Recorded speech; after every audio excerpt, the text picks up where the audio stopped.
हिमाचल प्रदेश में जो हालात बने हैं वित्तीय स्थिति के कारण, मुख्यमंत्री बार बार इस सारी चीज को अलग तरह से दिखाने की कोशिश कर रहे हैं। हमने तो सिर्फ एक ही बात कही कि मुख्यमंत्री जी बहुत हो लिया, 20 महीने बीत गए आपके, आप इस सारी चीज के लिए दोषी कभी जयराम ठाकुर को और कभी दोषी जो है वो नरेंद्र मोदी जी को ठहराते हैं। अब आप प्रदेश के मुख्यमंत्री हैं, आप जिम्मेवारी से भाग नहीं सकते हैं। जब तक हमारी सरकार थी तो हमने जिम्मेवारी के साथ काम किया, समय पर सैलरी दी, समय पर पेंशन दी, जबकि कोविड जैसा एक इस तरह का बहुत बड़ा संकट पूरी दुनिया के सामने था, देश के सामने था और प्रदेश के सामने भी था। लेकिन समय पर सैलरी मिली, समय पर पेंशन मिली, विकास के कार्य लगातार चलते रहे, संस्थान बंद नहीं किए, अंधाधुंध टैक्सेस नहीं लगाए। और यहां मुख्यमंत्री लगातार पहले दिन से शुरुआत किए हुए हैं। कभी संस्थान बंद करने का वो दौर जो चला था वो अभी तक समाप्त हुआ, 20 महीने बीत गए, 2 साल होने वाले हैं सरकार के। टैक्सेस के जो लगातार वैट की इंक्रीज के साथ उन्होंने शुरुआत की और उसके बाद लगातार, चाहे वो अब पानी का बिल है, चाहे वो बिजली का बिल है, आज भी मानसून सत्र का अंतिम दिन है, आज भी हिमाचल प्रदेश में बिजली को महंगा करके लोगों के ऊपर और बोझ डाल दिया। मेरा कहना है कि इन सारी चीजों से बहुत ज्यादा रेवेन्यू आपका जनरेट नहीं हो पाएगा। आपने वाटर सेस की अनाउंसमेंट की, वाटर सेस का कमीशन कर दिया, बना दिया, कॉन्स्टिट्यूट कर दिया, करोड़ों रुपए उस पर खर्च कर दिया और कोर्ट ने स्टक डाउन कर दिया।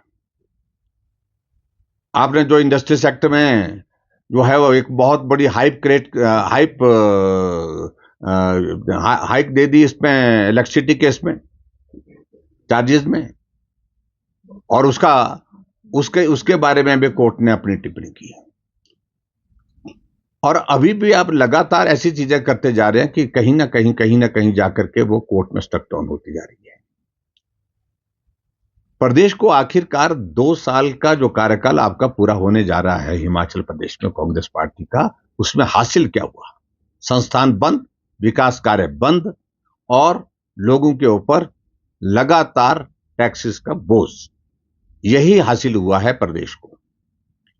और ऐसी सूरत में अभी इस मानसून सत्र के दौरान भी आपने देखा होगा कि हिमाचल में ऐसी स्थिति बन गई जब कर्मचारियों को सैलरी 1 तारीख के बदले 6 तारीख को मिलने की बात हो, और पेंशन जो है 1 तारीख के बदले 10 तारीख को, यानी कि 10 तारीख को और 6 तारीख को सैलरी और पेंशन देने की बात यह है कि दोनों चीजों के लिए केंद्र सरकार से जब राशि आएगी तब जाकर के वो प्रदेश में कर्मचारियों को सैलरी दे पाएंगे। जब रेवेन्यू डेफिसिट ग्रांट की 520 करोड़ की किस्त आएगी तो कर्मचारियों को सैलरी मिलेगी। और उसके अलावा जब सेंट्रल टैक्सेस का शेयर जो है वो स्टेट को जो मिलेगा, स्टेट शेयर, तो वो लगभग 750 करोड़ मिलेगा। तो जब वो आएगा तो तब जाकर के हम कर्मचारियों के अलावा पेंशनर्स को पेंशन दे पाएंगे। सारे इनके जो कदम है वो हास्यास्पद स्थिति में है आज की तारीख में।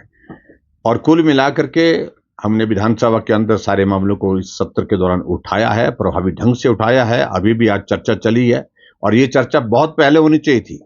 हमने जो रेजोल्यूशन 67 के अंतर्गत लाया था स्थगन प्रस्ताव के रूप में, जिसको स्वीकार नहीं किया गया, और जिसको स्वीकार न करने के बाद आपने देखा कि पूरे देश भर में हिमाचल की आर्थिक स्थिति पर चर्चा हो गई और हम अभी कर रहे हैं, 1 सप्ताह बाद कर रहे हैं, 10 दिन के बाद कर रहे हैं।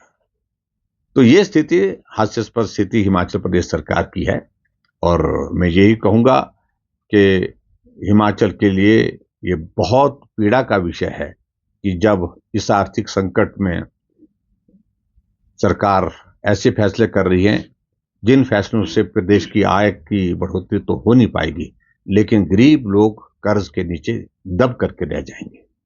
सर, कल संजौली देखिए, मैं इस बात को लेकर बड़ा सीधा कह रहा हूं कि मंत्री ने जो पहली बार विधानसभा के अंदर कही बात वो हकीकत थी और अपनी पीड़ा को दर्शाया उनने। और क्या हुआ उसके बाद फिर वो मामला कांग्रेस पार्टी की हाईकमान तक पहुंच गया, ऊपर तक पहुंच गया। और वो बयान ऊपर तक पहुंचने के बाद फिर डांट पड़ गई, मंत्री को मंत्रिमंडल से हटाने की बात आ गई और मंत्री जी अब सहमे हुए हैं और मुख्यमंत्री सारी चीजों को गोलमोल कर रहे हैं। मैंने आज भी विधानसभा के अंदर इस सारे मामले को लेकर के कहा है कि जन भावनाएं हैं, उनको आप रोक नहीं सकते हैं। और पूरा हिंदू समाज जागृत होकर के सड़कों पर निकला है, ना कोई नेता था ना कोई पार्टी थी वहां पर, लेकिन उसके बावजूद निकले। अब 11 तारीख को यानी कि कल भी इस प्रकार के प्रदर्शन की जो खबरें हमको मिली हैं उसमें भी जो है वो हिंदू समाज के लोग जो है वो सड़कों पर आ रहे हैं। और मैं उम्मीद करता हूं कि सारा प्रदर्शन शांतिप्रिय हो और ये सरकार की जिम्मेवारी है कि शांतिप्रिय ढंग से सारी चीजों को हैंडल किया जाए। और मैंने जो विशेष तौर से एक बात कही है, जो बात वहां पर वो स्ट्रक्चर को लेकर के कही जा रही है, मेरा उसमें कहना यह है कि सरकार कह रही है कि अनऑथराइज्ड कंस्ट्रक्शन है और अनऑथराइज्ड कंस्ट्रक्शन हिमाचल प्रदेश में हजारों जगह है। उस नजरिए से ना देखा जाए, इस अनऑथराइज्ड कंस्ट्रक्शन के साथ लोगों की भावनाएं जो है वो आहत हुई हैं। इसलिए लोगों की भावनाओं का सम्मान करते हुए इस पे अलग तरह से जल्दी में फैसला लेकर के कार्रवाई करें।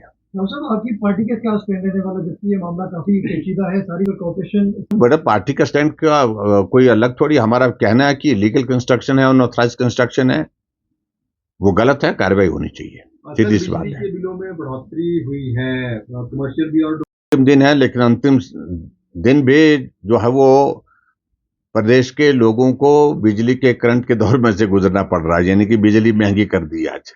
तो ये स्थिति आज हिमाचल प्रदेश में है। और खासतौर से मैं ये कहूंगा कि इन सारी चीजों से जब मैं पूछ रहा था मुख्यमंत्री जी से कि इससे कितना रेवेन्यू जनरेट होगा, मुझे लगता है कि रेवेन्यू जनरेट करने की इनकी ये सारा शोर ज्यादा है, लेकिन सही मायने में जो बहुत रिफॉर्म करने की जरूरत है, जो काम करने की जरूरत है, उस दिशा में काम नहीं कर रहे हैं। और बहुत थोड़े पैसे से जो लोगों के ऊपर ये बोझ डालने की कोशिश कर रहे हैं, इससे कोई प्रदेश की आर्थिकी में सुधार नहीं आएगा।